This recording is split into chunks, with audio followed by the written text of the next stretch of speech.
बहुत करीबी रिश्ता है। ये क्या कह रहे हो? तो तुम्हारा कहने का मतलब है कि नीचे से ऊपर तक सब लोग करप्ट हो चुके हैं? अब यहाँ पुलिस मैं बुरा इंसान नहीं हूँ। हर गुनहगार यही तो कहता है।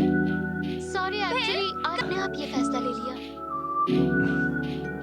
नात्सुनागी के साथ मैं अपनी तरफ से शांत रहने की पूरी कोशिश कर रहा हूँ, लेकिन मेरी पुरानी पार्टनर जो मुझे लगा मर गई है। ताकि डर जाने जब मेरी कोई भी ख्वाहिश पूरी नहीं हो रही थी, तो मैंने सोचा कि कोई ख्वाहिश रखो ही नहीं।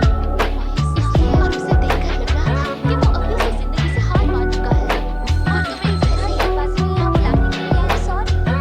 लेकिन क्या करूँ, हमारे पास क्या टाइम बहुत करना? कम है। जिस दिन तुम्हारा शो होगा उस दिन नात्सुनागी और मुझे तुम्हारे घर की तिजोरी की हिफाजत करनी। तुम यही सोच रहे हो ना कि ये लड़की पुलिस को पैसे देकर राजी क्यों नहीं कर लेती? मैं जानती हूँ एक धर्मी इंसान इसी तरह सोच सकता है। मैंने अभी तक ऐसी कोई मिस्टर किमिजुका, खुद ही मेरी तरफ से खुद को प्रपोज करती हो और रिजेक्ट भी दिखने में तो अच्छी है छो, लेकिन उसके नखरे झेलना थोड़ा मुश्किल है। नहीं, जो मैंने आखिरी बात बोली वही असली मजाक था। समझ नहीं आता तुम कब मजाक करती हो और कब सच बोलती हो। बहुत कंफ्यूजन है बाबा। फेमस सिंगर होना सच में धीरे धीरे तुम्हारे दिल में भी इंसानी फीलिंग्स जन्म लेने लगी है।